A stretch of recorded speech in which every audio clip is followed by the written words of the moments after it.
Assalamualaikum warahmatullahi wabarakatuh. Selamat pagi pemirsa, apa kabar Anda hari ini? Beragam informasi penting dan menarik akan kami sajikan untuk Anda. Bersama saya Nofri Afandi, inilah kabar Sumatera.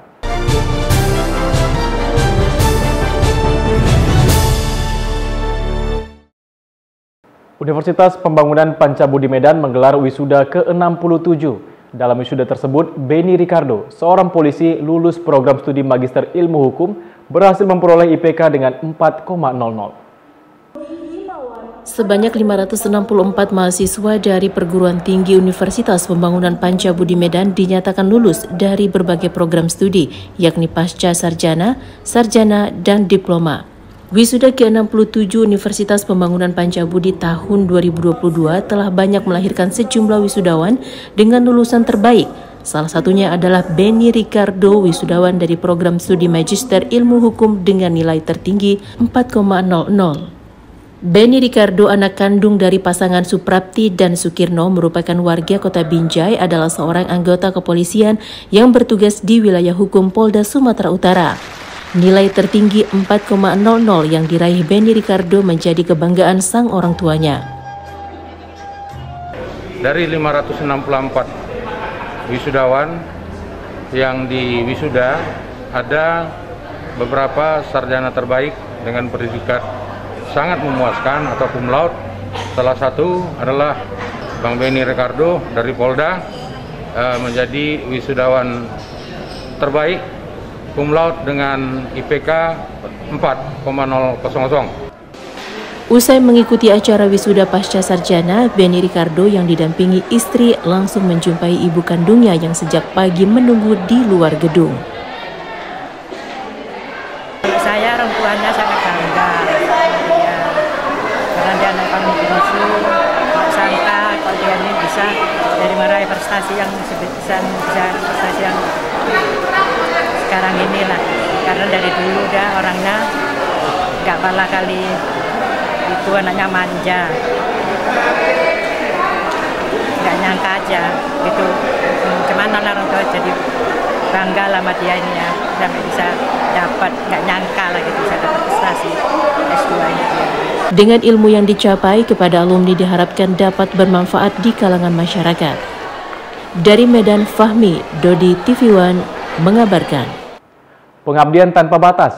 Kalimat tersebut menjadi wujud nyata pengabdian Kodim 0206 Dairi dalam melaksanakan berbagai program untuk mengatasi kesulitan masyarakat di atas pegunungan Bukit Barisan.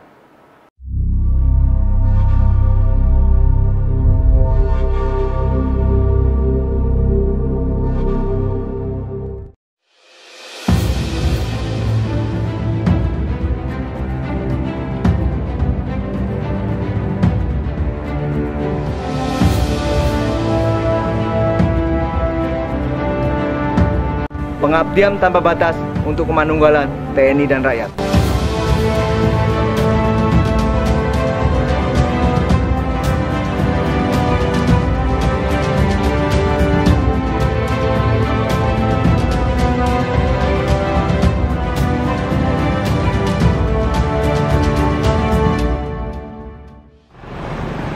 Kabupaten Dairi dan Kabupaten Pakpak Barat, dua kabupaten yang berada di Provinsi Sumatera Utara, Indonesia. Dua kabupaten tersebut menjadi teritorial Kodim 0206 Dairi. Kodim 0602 Dairi memiliki peran dan fungsi penting di tengah masyarakat guna mengatasi segala kesulitan masyarakat yang berada di atas pegunungan Bukit Barisan. Pengabdian tanpa batas menjadi tanggung jawab Kodim 0602 Dairi dalam melaksanakan berbagai program bakti TNI Angkatan Darat, diantaranya TNI Manunggal Membangun Desa, serbuan vaksinasi TNI di ujung negeri, dan di awal tahun 2022 ini, Kodim 0206 Dairi kembali mewujudkan bukti nyata dengan program serbuan teritorial Kodim 0206 Dairi, pembuatan sumur bor air bersih sebanyak 24 titik. Dan di 0206 Dairi, Letkol Armet Aditya Yuni Nurtono mengatakan, serbuan teritorial pembuatan sumur bor gratis untuk membantu kesulitan masyarakat, terutama wilayah yang kekurangan air bersih. Serbuan teritorial pembuatan sumur bor gratis tersebut dimulai dari kawasan permukiman masyarakat dan rumah ibadah yang tersebar di Kabupaten Dairi dan Kabupaten Pakpak Barat. Salah satunya pembuatan sumur bor air bersih di Masjid Telaga Zamzam Sidikalang. Meski suhu cuaca dingin bercampur teriknya matahari di atas pegunungan Bukit Barisan, tak menyurutkan semangat kerja prajurit TNI dari Kodim 0206 Dairi. Saya Letnan Kolonel Ahmed Aditya Yunutono, Dandim 0206 Dairi. Serbuan teritorial pembuatan sumur bor gratis adalah program dan rem 023 Kawah Samudra dalam membantu mengatasi kesulitan rakyat di wilayah Korem 023 Kawah Samudra. Hari ini, Kodim 0206 Dairi melaksanakan pembuatan sumur bor di Masjid Telaga Zamzam, Batang Beru, Kecamatan Sidikalang, Kabupaten Dairi. Dalam menggali sumur bor baru hingga mencapai kedalaman 30 meter lebih agar air bersih dapat tercapai. Kami membuat sumur bor gratis bagi warga yang membutuhkan air bersih di wilayah Kodim 0206 Dairi.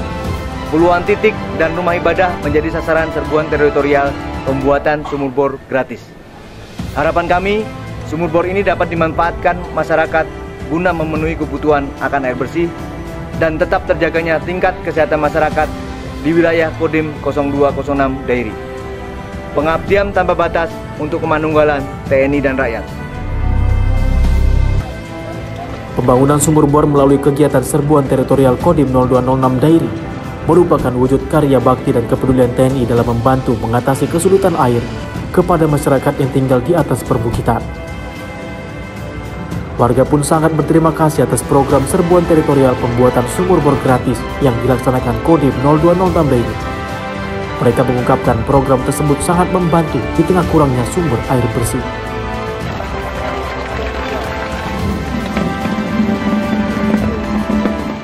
Ribuan terima kasih kepada Kodim 0206 Dairi yang telah menyampaikan program yakni serbuan teritorial untuk pembuatan sumur bor air bersih. Dalam hal ini kami dari jamaah sangat mengharapkan air bersih ini dikarenakan ada sumber air yang lain tetapi belum mencukupi secara maksimal. Inilah pengabdian tanpa batas TNI sebagai bukti bersama rakyat TNI kuat. Dari Kabupaten Dairi, Sumatera Utara, Zulfahmi, TV One mengabarkan. Pasca pertemuan serta silaturahmi seluruh pengurus, DPC Partai Persatuan Pembangunan Kabupaten Deli Serdang semakin tancap gas. Dalam peringatan Hari Lahir Partai yang ke-49, pengurus DPC P3 juga langsung mengagendakan musancap membahas target pemilu 2024. Berlokasi di Gedung Balai Rung Pemkab Deli Serdang, pengurus DPC P3 Deli Serdang Provinsi Sumatera Utara langsung bergerak cepat pasca pertemuan dan silaturahmi antar pengurus partai beberapa waktu lalu. Sabtu 5 Januari 2022 kemarin, P3 Deli Serdang mengadakan Hari Lahir Partai yang ke-49 tahun. Tak hanya tentang perayaan harlah partai, pengurus DPC P3 Deli Serdang yang diketuai Misnan Aljawi juga langsung mengadakan musyawarah anak cabang se-Kabupaten Deli Serdang agar terciptanya roda partai baru yang selama ini sempat bocor dan tak berputar. Acara yang dihadiri langsung pengurus DPW P3 Provinsi Sumatera Utara serta Wakil Bupati Deli Serdang, Ketua PDIP Deli Serdang dan seluruh pengurus partai P3 se-Deli Serdang ini berlangsung dengan penerapan protokol kesehatan ketat. Dalam kegiatan harlah yang ke-49 ini momentum bagi kami khususnya di Deli Serdang untuk terus bekerja mendongkrak suara agar target yang diinginkan oleh DPW P3 Sumatera Utara 100 kursi DPR Kabupaten Kota ini bisa tercapai dengan menyumbangkan 7 kursi dari DPC P3 Deli Serdang untuk DPRD periode yang akan datang. Insya Allah seluruh pengurus DPC sudah komitmen, sudah istiqomah, sudah sama-sama membuat fakta integritas untuk tetap bergandengan tangan bersatu membesarkan Partai Persatuan Pembangunan di usia yang ke-49 tahun. Nah, hari ini dari kerja-kerja politik yang sudah dirancang oleh DPC P3 yang di bawah kepemimpinan Pak Misdan ini, kami melihat capaian 7 kursi itu bisa diraih. Ada 6 dapil dan kita harapkan paling tidak di dapil 6 nanti dapat 2 kursi sehingga dia 7 kursi itu bisa tercapai. Diharapkan kepada seluruh kader partai setelah adanya perubahan pengurus di DPC Deli Serdang agar semakin timbul kekompakan dan kebersamaan antar pengurus partai P3. Dari Deli Serdang, Sumatera Utara, Ahmad Syukri, TV One mengabarkan. Dua perusahaan saling klaim kepemilikan kapal Sea Tanker 2 yang sedang sandar di Kota Batam. Keduanya mengaku sama-sama memiliki dokumen. Kuasa hukum Sea Tanker Singapura pun berharap Mahkamah Agung memberikan putusan yang seadil-adilnya. Hampir 1 tahun kapal Sea Tanker 2 bersandar di kawasan Punggur. Kapal berbendera Singapura itu tak bisa beroperasi karena masih menjadi objek sita akibat perkara yang masih membelit. Kuasa hukum Sea Tanker Singapura, Fadlan, meminta Mahkamah Agung memberikan putusan yang seadil-adilnya terkait putusan Pengadilan Negeri Batam yang menempatkan objek kapal Sea Tanker 2 yang sedang bermasalah saat ini. Sebab sejauh ini kapal tersebut masih berperkara di Mahkamah Agung dalam proses kasasi yang diajukan oleh pihak kejaksaan. Pihak Sea Tanker Singapura selaku pemilik sah kapal Sea Tanker 2 berdasarkan sertifikat IMO berbendera Togo memberikan kuasa penuh kepada Erik. Pemilik asli kapal itu adalah Lim Sit Huat alias Lin Siva, warga negara Singapura yang saat ini berkedudukan di Singapura. Kapal tersebut masih berstatus jaminan perbankan di negara Singapura yakni Societe Generale. Saling klaim itu berawal saat kapal diamankan oleh pihak Syah Bandar Balikpapan karena menggunakan dokumen palsu saat menjalankan kegiatan muat. Dari penangkapan itu, karena menggunakan dokumen palsu, kapten dan awak kapal sudah menjadi terpidana.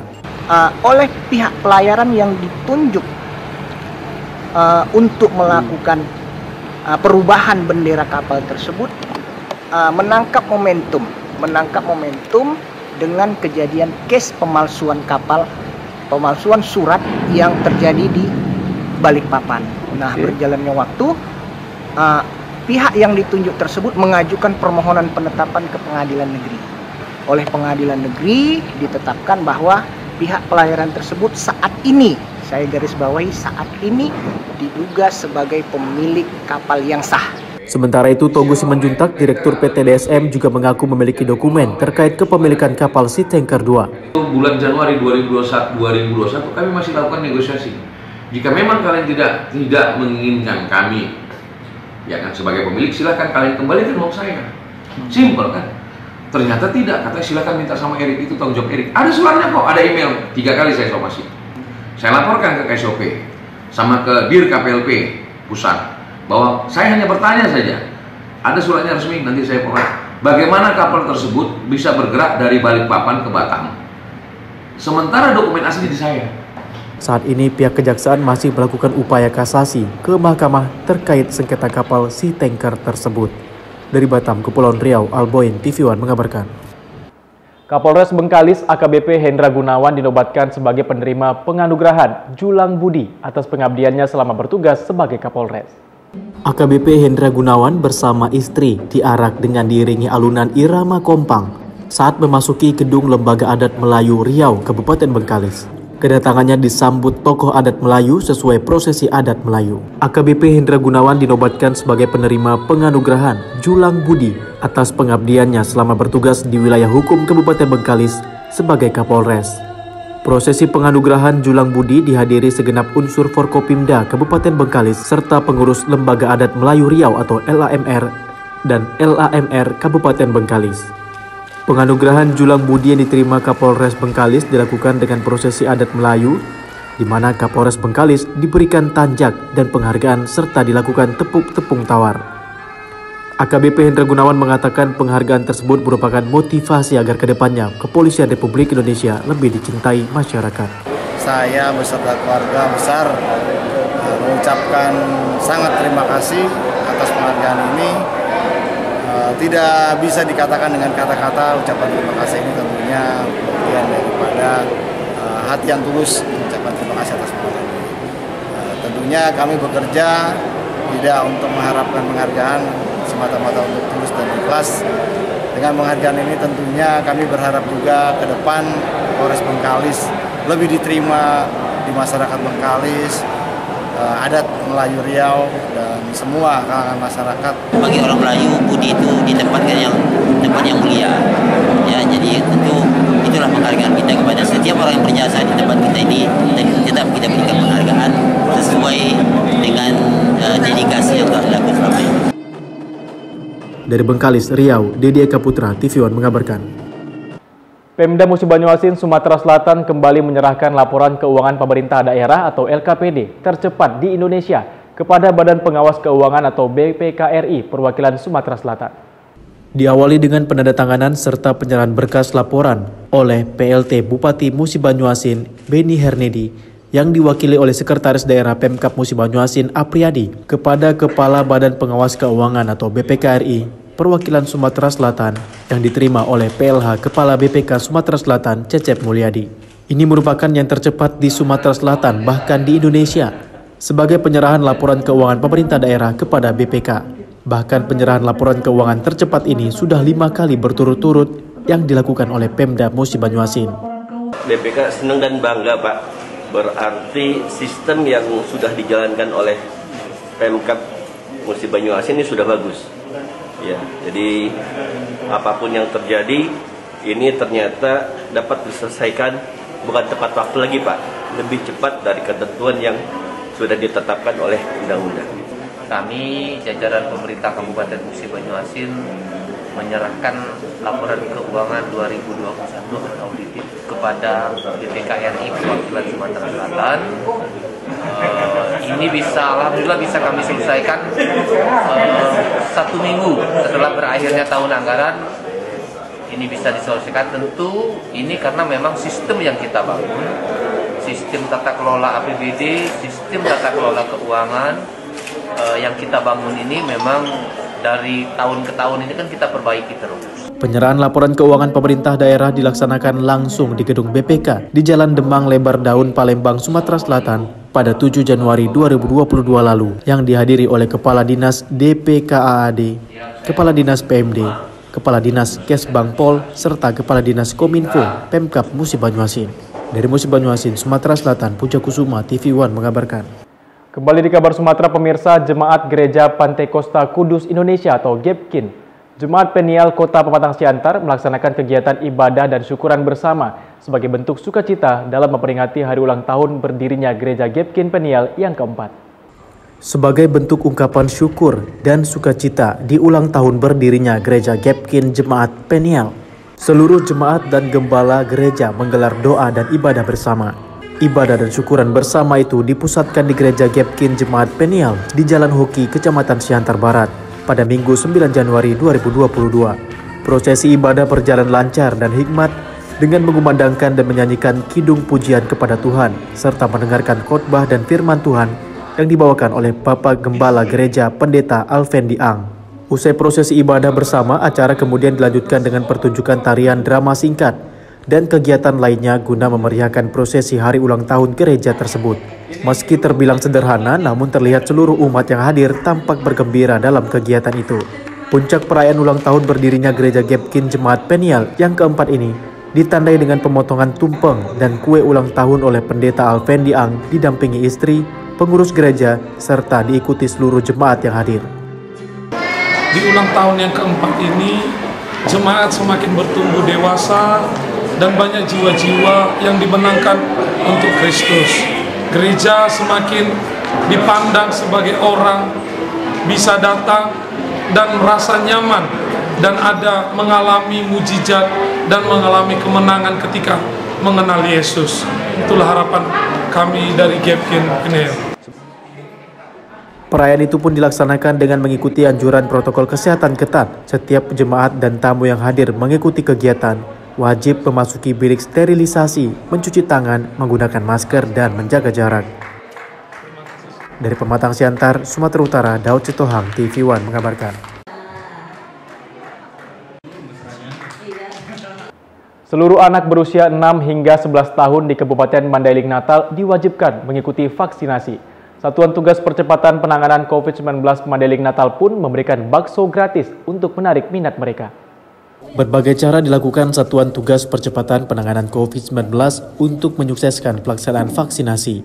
Setelah pemberian door prize dan uang untuk pelajar remaja dan masyarakat umum, kali ini Satgas COVID-19 Mandailing Natal kembali memberikan kejutan untuk anak-anak yang bersedia divaksin. Wakil Bupati Atika Asmi Utami Nasution mentraktir sekitar 80 siswa sekolah dasar yang mengikuti vaksinasi saat launching vaksin untuk anak usia 6 hingga 11 tahun di SD Negeri 088 Sipolu-Polu, Penyambungan Mandailing Natal.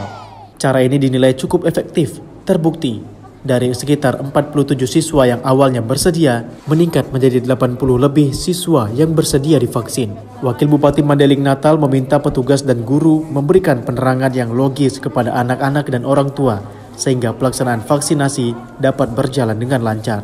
Menurut Wakil Bupati, vaksinasi anak sangat dibutuhkan karena untuk menimbulkan kekebalan kelompok di lingkungan anak-anak terutama dalam pelaksanaan pembelajaran tatap muka atau PTM. Kami berharap seluruh stakeholders di sini terutama orang tua proaktif dalam mensukseskan vaksinasi ini. Sekali lagi kami menghimbau anak-anak kita perlu divaksin karena apa? Kita perlu juga memiliki kekebalan kelompok di usia anak karena apa? Kita tidak mau anak-anak nanti terinfeksi dan menjadi carrier atau penular nanti di keluarga. Ia pun mengingatkan resiko PTM sangat berpotensi terjadinya klaster baru, sehingga vaksinasi anak sangat dibutuhkan untuk meminimalisir dampak dan penularan COVID-19 yang terus bermutasi menjadi varian-varian baru. Hal ini membuat Wakil Bupati meminta agar seluruh siswa sekolah dasar di Mandailing Natal wajib mengikuti vaksinasi. Total pelajar yang diwajibkan untuk mengikuti vaksinasi adalah 58.404 orang siswa untuk seluruh sekolah dasar di Kabupaten Mandailing Natal. Dari Mandailing Natal, Sumatera Utara, Romulus Siregar, TV One mengabarkan. Kembali di kabar Sumatera, pemirsa, dalam upaya memenuhi kebutuhan air bersih bagi masyarakat, Korem 023 Kawal Samudra mencanangkan program sumur bor air bersih. Untuk di wilayah Kabupaten Tapanuli Tengah, Sumatera Utara, pencanangan program sumur bor air bersih dilaksanakan di Perumahan Dinas Koramil 04 Pinang Sori, Kecamatan Pinang Sori, dan Rem 023 Kawal Samudra, Kolonel Infantri Febrial Buyung Sikumbang, didampingi Dandim 0211 Tapanuli Tengah, Letkol CZI Mangatas, Pandapotan Sibuya, mengatakan program ini merupakan serbuan teritorial yang dilaksanakan oleh jajaran Kodim di wilayah kerjanya. Hal itu sebagai bentuk kepedulian TNI terhadap masyarakat serta dukungan kepada pemerintah daerah dalam penyediaan air bersih. Dengan menargetkan 50 titik sumur bor setiap Kodim, nantinya jumlah keseluruhan ditargetkan mencapai 300 titik. Baik, pada hari ini kita lakukan pencanangan kegiatan serbuan teritorial untuk Korem 023 Kawal Samudra, yaitu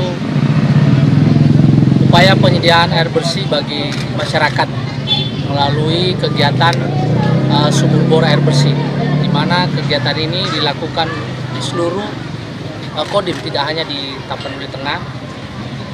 Kebetulan pagi ini kita melakukan pencanangan di wilayah Kabupaten Tapanuli Tengah, di mana di setiap Kodim jajaran Korem 023 Kawal Samudra itu kita targetkan untuk target awal 50 titik air bersih atau sumur air bersih yang akan disiapkan oleh masing-masing Kodim untuk memenuhi kebutuhan masyarakat mengenai air bersih. Pertama, kami dari pemerintah Kabupaten Tapanuli Tengah menyampaikan terima kasih yang sebesar-besarnya kepada Bapak Andre, Pak Dandim, beserta seluruh jajaran atas program pencanangan sumur bor air bersih ini. Ini memang programnya ini sangat dibutuhkan oleh masyarakat karena banyak lokasi-lokasi atau titik tempat tinggal masyarakat yang belum maksimal oleh dialiri oleh aliran air bersih. Selain dapat bermanfaat, sumur bor tersebut diharapkan dapat bertahan lama dan masyarakat dapat menjaganya bersama-sama. Dari Kabupaten Tapanuli Tengah, Sumatera Utara, Syaren Situmorang, TV One mengabarkan. Wakil Wali Kota Palembang kembali mengunjungi korban kebakaran di Kecamatan Kertapati. Dirinya menyatakan pemerintah Kota Palembang akan membantu membuatkan kembali surat-surat penting yang terbakar.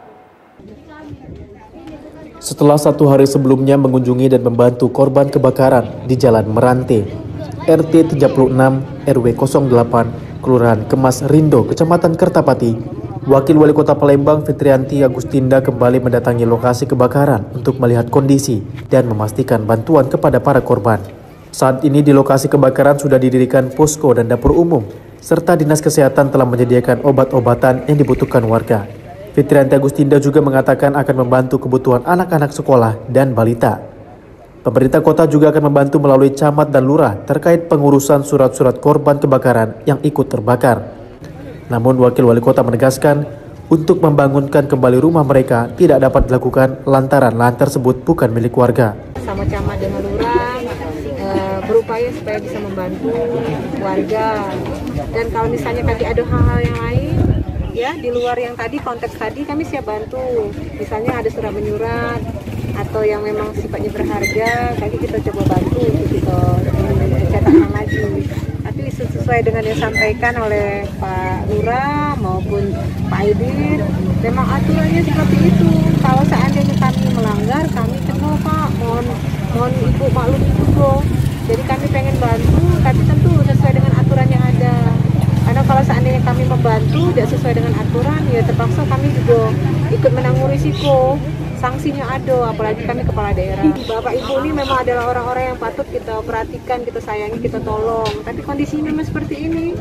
Nggak bisa saya menyampaikan bahwa ini memang boleh dibangunkan kembali, karena memang bukan lahan kita. Sebelumnya Wali Kota Palembang Harno Joyo juga mengunjungi lokasi kebakaran tersebut dan memberikan bantuan sembako. Dari Palembang, Sumatera Selatan, Gandako Patra, TV One mengabarkan. Permasalahan pengelolaan sampah di Desa Medan Estate yang berada tepat di pinggiran kota Medan kerap menjadi sorotan, khususnya di Dusun 1 kawasan Komplek Aksara. Kini permasalahan tersebut teratasi atas peran sekelompok pemuda yang bersama-sama membersihkan kawasan itu. Inilah kegiatan sekelompok pemuda setempat yang dipimpin Dedi Hartama saat menjalankan kegiatannya dalam mengelola limbah sampah masyarakat di kawasan Dusun 1, Desa Medan Estate, Kecamatan Percut Setuan, di kawasan Komplek Aksara tepat berada di pinggiran kota Medan. Tumpukan sampah yang sempat menjadi masalah besar di kawasan itu saat ini sudah bisa diatasi setelah adanya kelompok pengelolaan sampah yang ditunjuk warga hasil kesepakatan musyawarah dalam beberapa tahun belakangan ini. Selain itu adanya biaya yang dikenakan untuk operasional para pemuda yang mengelola sampah pun diberikan warga juga dari hasil kesepakatan warga setempat.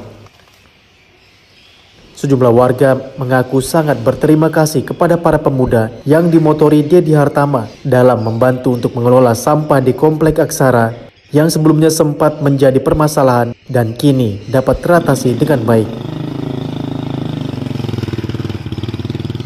Selama ini saya nggak pernah merasakan rasa keberatan selama yang wajar-wajar, dan di mana-mana itu sah-sah aja sih. Itu kebersihan tanpa dana kan nggak mungkin bisa dilaksanakan. Jadi ya silakan aja selama masih dalam koridor kebersihan. Malah terbantu Bang dengan adanya. Ya, bersih itu kan sudah kewajiban dan keharusan. Parkir pun sekarang dipegang sama Dedi. Bagus juga urusannya. Dia hasil kesepakatan udah memang. Kami pun berterima kasih kepada Dedi, pokoknya mengurusnya dengan bagus.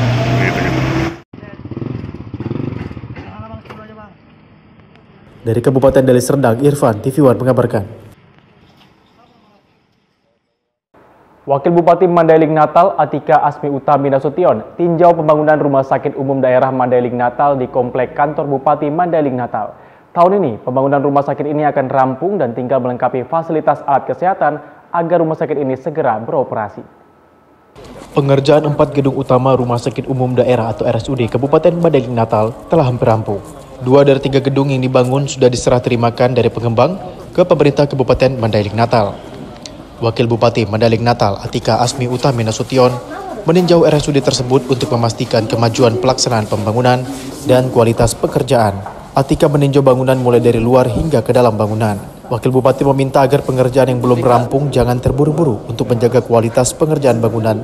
Terkait pengoperasian rumah sakit umum daerah ini, Wakil Bupati meminta semuanya untuk saling mendukung karena rumah sakit ini masih memerlukan banyak biaya mulai dari perlengkapan alat-alat kesehatan, sarana air bersih, dan pengendali limbah.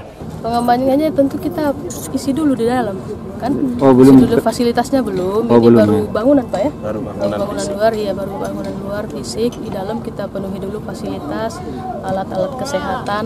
Ya tentu dengan IPAL juga belum Pak ya? Belum. IPAL juga belum. Ya tentu ini masih makan waktu. Ya, jadi kami berharap dukungan masyarakat, mudah-mudahan saling mendukung, tidak saling mencari kesalahan-kesalahan, kekeliruan kami, karena kita manusia sama-sama punya kesalahan sama kekeliruan. Tetapi kalau kita saling dukung-mendukung, ada jalan nanti mudah-mudahan 2023 kita coba anggarkan dari APBD, juga dari dana-dana dari pusat nanti untuk mempercepat penyelesaian ini semua, baik dari fisik, baik di dalam fasilitasnya maupun yang lainnya. Pembangunan rumah sakit ini sudah mulai sejak tahun 2018 lalu. Tahun ini pemerintah kabupaten mengalokasikan hampir 52 miliar rupiah untuk membangun 3 gedung utama. Total anggaran untuk rumah sakit ini sudah hampir 80 miliar rupiah. Dari Mandailing, Natal, Sumatera Utara, Romulo Siregar, TV One mengabarkan. Pengadilan Negeri Medan kembali gagal mengeksekusi lahan di Jalan Sisingamangaraja akibat jurusita tidak hadir dalam eksekusi tanah dan bangunan tersebut. Pemilik lahan dianggap sah memiliki sesuai surat yang dikeluarkan oleh ATR BPN pada tahun 2006 lalu. Aksi saling dorong dan adu mulut antara jurusita dan masyarakat yang tinggal di sekitar lokasi terjadi saat pihak Pengadilan Negeri Medan akan melakukan eksekusi beberapa pekan lalu. Lahan dan bangunan memiliki sertifikat hak milik asli yang dikeluarkan ATR BPN Kota Medan pada tahun 2006 sudah sah dimiliki oleh Dr. John Robert Simanjuntak. Pagelaran musik gondang Batak pun dihadirkan dalam aksi perlawanan terhadap jurusita dan sebagai bentuk simbolis bahwa tanah dan bangunan sudah sah dimiliki oleh pemilik saat ini. Pihak kepolisian yang bertugas di lokasi meminta agar kedua belah pihak melakukan mediasi agar tidak menimbulkan kericuhan. John Robert Simanjuntak yang membeli tanah dan bangunan pada tahun 2006 menuturkan, di tahun 2006 membeli dengan iktikat baik dan secara terang benderang sesuai dengan harga pasar, hingga pihak BPN Kota Medan mengeluarkan SHM resmi. Budaya hari ini adalah dalam rangka mempertahankan hak dan keadilan, karena kami di sini yang kami tempatnya adalah rumah budaya mempunyai hak, yaitu dalam sertifikat hak milik yang sudah dikeluarkan oleh Badan Pertahanan Nasional pada tahun 2006, itu sertifikat 481 dan 482, dan keabsahan daripada sertifikat ini juga sudah pernah diuji di PTN oleh para pemohon eksekusi dan saat ini sudah inkrah karena putusan pengadilan tingkat 1 sampai pengadilan tinggi sampai hak kasasi tidak mereka gunakan, mereka ditolak semua usaha mereka untuk menggunakan sertifikat. Jadi sertifikat 481, 482 yang dimiliki oleh kami atas nama John Robert Simanjuntak yang digunakan sebagai rumah kebudayaan ini adalah sah hak milik kami. Pihak Pengadilan Negeri Medan saat akan dikonfirmasi belum mau memberikan penjelasan terkait eksekusi tanah dan bangunan di Jalan Sisingamangaraja tersebut. Kini lahan dan bangunan sudah sah dimiliki oleh John Robert Simanjuntak. Ini merupakan eksekusi ketiga kalinya yang batal dilakukan Pengadilan Negeri Medan di lahan tersebut. Dari Medan, Sumatera Utara, Bahana Situmorang, Doni Admiral, TV One mengabarkan. Informasi tadi sekaligus menutup jumpa kita pada hari ini. Tetap perbarui informasi Anda di tvonnews.com dan kanal YouTube TV On News. Saya Novri Afandi bersama kerabat kerja yang bertugas pamit undur diri. Wassalamualaikum warahmatullahi wabarakatuh dan sampai jumpa.